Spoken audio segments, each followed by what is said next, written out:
ভাবুন তো, একটা ছোট্ট প্রাণী, না আছে কোনো ফায়ার ট্রাক, না আছে হেলিকপ্টার, না আছে আধুনিক প্রযুক্তি। তবুও বিজ্ঞানীরা বলছেন এই প্রাণী নাকি ইউরোপের ভয়াবহ দাবানলের বিরুদ্ধে সবচেয়ে কার্যকর প্রাকৃতিক অস্ত্র।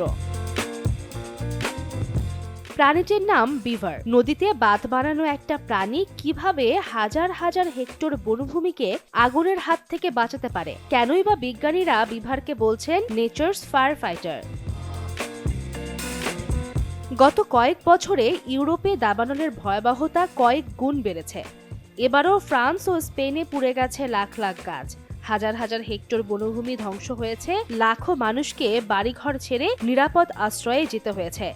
দাবানলকে দমাতে প্রাণ দিতে হয়েছে দমকল সদস্যদের। চরম তাপপ্রবাহ আর দীর্ঘস্থায়ী খরায় ইউরোপ হয়ে উঠেছে জ্বলন্ত চুল্লি। অতিরিক্ত গরমে গাছপালা ও মাটির আর্দ্রতা দ্রুত হারিয়ে যায়, বন হয়ে ওঠে শুকনো বারুদের মতো।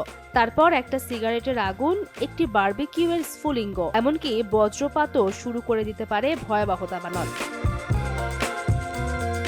আর এই দাবানল থেকেই আসে বিভার। বিভারকে বলা হয় নেচার্স ইঞ্জিনিয়ার। বিভার সাধারণত নদী, হ্রদ, পুকুর বা জলাভূমির শান্ত পানিতে বাসা তৈরি করে। এরা ডালপালা, কাদা ও পাথর দিয়ে পানির মধ্যে মোচাকৃতির ঘর বা লজ বানায়। নদী ও খালের ওপর বাঁধ তৈরি করে পানির প্রবাহ আটকে দেয়।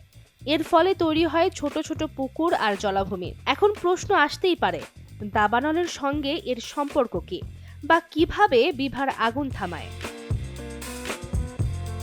দাবানল সবচেয়ে দ্রুত ছড়ায় শুকনো জায়গায়, কিন্তু বিভারের তৈরি জলাভূমিতে মাটি ভেজা থাকে, গাছপালাও শুকিয়ে যায় না। ফলে আগুন সেখানে পৌঁছালেও আগের মতো ছড়িয়ে পড়তে পারে না। অনেক সময় আগুন থেমে যায়, কখনো আবার দিক পরিবর্তন করে।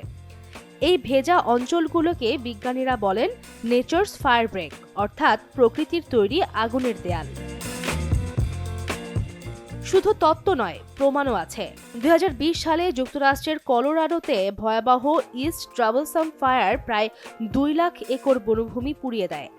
আগুনের পর যখন ড্রোন আর স্যাটেলাইট ছবি বিশ্লেষণ করা হয়, তখন দেখা যায় অবিশ্বাস্য এক দৃশ্য। চারপাশের বনভূমি পুড়ে ছাই, কিন্তু বিভারের বাঁধের আশেপাশের এলাকা এখনো সবুজ। এই ঘটনায় বিজ্ঞানীদের নতুন করে গবেষণায় উৎসাহ দেয়। একই বছর প্রকাশিত স্মোকি দ্য বিভার গবেষণায় দেখা যায় বিভার থাকা এলাকায় দাবানলের ক্ষতি প্রায় 3 গুণ কম। একসময় ইউরোপে বিভার প্রায় বিলুপ্ত হয়ে গিয়েছিল, কিন্তু সংরক্ষণ কর্মসূচির কারণে এখন ইউরোপে রয়েছে প্রায় 12 লাখ বিভার। আর তারা প্রতিনিয়ত নতুন নতুন জলাভূমি তৈরি করছে। এর মানে আগুন ছড়ানোর আগে থেকেই বনভূমিতে তৈরি হচ্ছে প্রাকৃতিক প্রতিরক্ষা ব্যবস্থা। শুধু দাবানল নয়, এই জলাভূমি খরা কমাতে সাহায্য করে, বন্যার পানি ধরে রাখে, পানির গুণগত মান উন্নত করে, এমনকি বন পুড়ে যাওয়ার পর নতুন গাছ জন্মাতেও সহায়তা করে।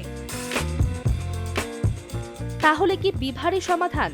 বিজ্ঞানীরা বলছেন বিভার কখনোই ফায়ার সার্ভিসের বিকল্প নয়, কিন্তু দাবানল প্রতিরোধের দীর্ঘমেয়াদী কৌশলের একটি গুরুত্বপূর্ণ অংশ হতে পারে।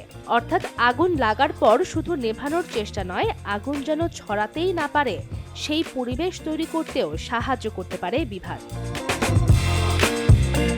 জলবায়ু পরিবর্তনের এই সময়ে মানুষ যখন কোটি কোটি ডলার খরচ করছে দাবানল মোকাবেলায়, ঠিক তখনই প্রকৃতি যেন মনে করিয়ে দিচ্ছে কিছু সমাধান হয়তো আমাদের চারপাশেই ছিল। হয়তো সেই কারণেই বিজ্ঞানীরা আজ বলছেন ওয়াটার ডাজন্ট বার্ন, আর সেই পানি ধরে রাখার সবচেয়ে দক্ষ প্রকৌশলীদের একজন হলো বিভার। সামিরা মাসরুহা, চ্যানেল 24।